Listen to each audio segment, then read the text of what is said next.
আমাদের কাছে একটা লিজের কাগজ দেখাইছে তারা, যেখানে তাদের নামে স্পষ্ট লিজ আর মানে। লিজ 5 আগস্টের পর লিজ আছে নাকি বুঝেন না? দেশের বাবু দেন আপনারা, দেশের বুঝেন না, থানা মারা ইটি বুঝেন না, দিন বেশি বসে কাম করলে কারণ সেইটি আছে না লিজ মিস।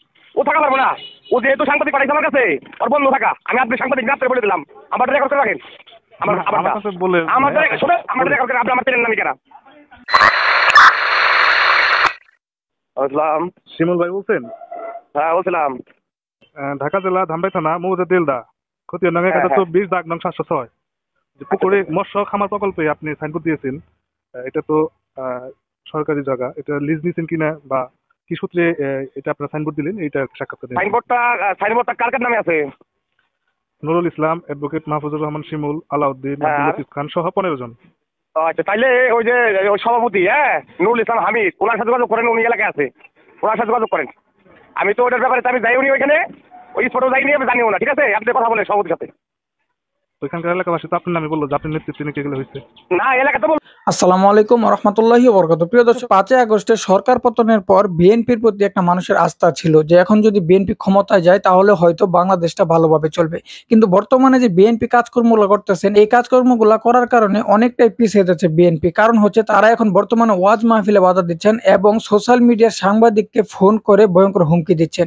চলুন প্রিয় দর্শক, কথা না বাড়ি আজকে একটা ভিডিও আপনাদেরকে দেখাবো। সেই ভিডিওতে আপনারা দেখতে পারবেন যে বিএনপি নেতা সরাসরি হুমকি দিচ্ছে সাংবাদিককে ফোন করে। চলুন প্রিয় দর্শক, কথা না বাড়ি সম্পূর্ণ সেই ভিডিওটা আগে আমরা দেখে আসি, তারপর বিস্তারিত আলোচনা করবো। নেতৃত্ব দিলে তা আমার কথাই বলবো।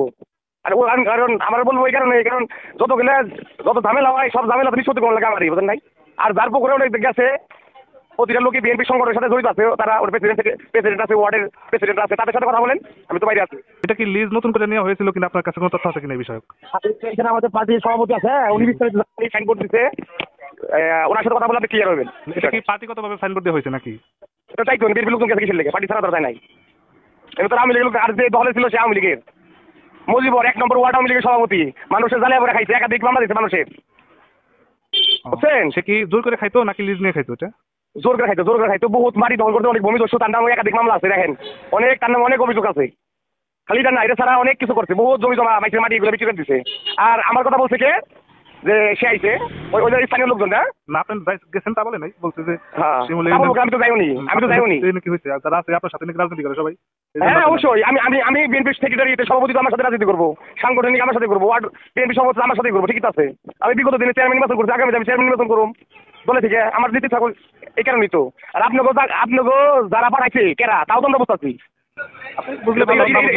শুনেন, এটা তোর মজিবর পাঠায় নাই, মজিবর তো কিছু নাই, 5 আগস্টের পরে হাতি নাই না, আর মজিবর থাকে কেমনি দেশে, কেরা পাঠাইছে আমরা বুঝতেছি। এটা আমাকে বিপদের লোক, এই বিএনপির মানুষ আপনাকে পাঠাইছে, তাতে আমাদের কিছু যায় আসে না। আপনারা সাংবাদিক প্রতিবেদন করে নিয়ে যান, তাতে কিছু হয় না। ওই কি করলেন নাম, কি মজিবর আছে না, ওর কপাল খাইলো, আমার সাথে টক্কর দিল না, ওর কপালটা খাইলো, জেলটা থাকা বন্ধ। আমি তো আইটি স্পটে যাইনি, ও কেমনে থাকে এটা আমরা আর থাকতে দিন না। আচ্ছা ভাই, যে আমাদের কাছে একটা লিজের কাগজ দেখাইছে তারা, যেখানে তাদের নামে স্পষ্ট লিজ লিজ 5 আগস্টের পর লিজ আছে নাকি বুঝেন না? দেশের বাবু দেন আপনারা, দেশের বুঝেন না, থানা মারা ইটি বুঝেন না, দিন বেশি বসে কাম করলে কারণ সেইটি আছে না লিজ মিস। ও থাকা পারবো না, ও যেহেতু সাংবাদিক পাঠাইছে আমার কাছে, ওর বন্ধু থাকা, আমি আপনি সাংবাদিক গ্রাফে বলে দিলাম, আমার রেকর্ড করে রাখেন। আমাদের রেকর্ড করে, আপনি আমার চেনেন নামি কেনা। আমি খালি তো শুনলেন শিমুলের পুরো পরিচয় নিয়েন।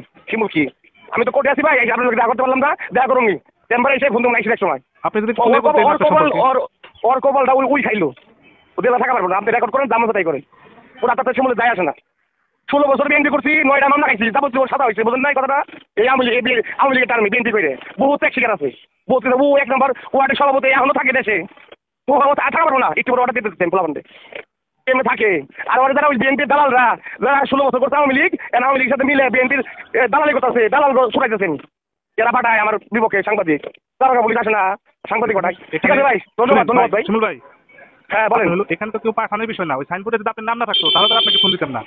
না না, থাকবি তো, যেখানে প্রেসিডেন্ট আছে, সাংগঠনিক সম্পাদক আছে, তার ওয়ার্ড বিএনপি সভাপতি সেক্রেটারি আছে, সেখানে না থাকার সুযোগ দেয় আমার। বিগত 16 বছর তো তারা আমার সাথে কারা নির্যাতন ছিল, তাই না? তারা সংগ্রাম আন্দোলনে ছিল, এই কারণে হয়তো আমার দিচ্ছে। আমি তো সংগঠনের বাইরে না, যেখানে আমার প্রেসিডেন্ট আছে সেখানে আমার থাকতে হবে। যে সরকার যে লিজ দিছিল, তাহলে কি 5 তারিখের পরে থেকে এটা আপনারা ওইটা মানে মানতেছেন নাই তো? আপনি এটা যাই ওই প্রেসিডেন্ট আসলে তার সাথে কথা বলেন বা আমার প্রিয় দর্শক, বিএনপি ক্ষমতায় যাওয়ার আগে যদি এমন পরিস্থিতি দেখায় তাহলে ক্ষমতায় যাওয়ার পরে তারা কি করবে, এমনই এখন গুঞ্জন জনগণের মধ্যে। কারণ বাংলার জনগণ চিনতে পারতেছেন যে ক্ষমতা ছাড়াই তারা এত কিছু করতেছে, ক্ষমতায় গেলে এর চেয়ে বেশি করবে। যে বিষয়গুলো আজকের ভিডিওতে আমরা দেখতে পারলেন, আপনাদের কি মতামত অবশ্যই কমেন্টে বলবেন। নতুন নতুন এমন ব্রেকিং নিউজগুলো পেতে সাবস্ক্রাইব করুন, ভিডিওটি ভালো লাইক দিবেন। আজকে এই পর্যন্তই, পরবর্তী ভিডিও দেখার আমন্ত্রণ। আসসালামু আলাইকুম।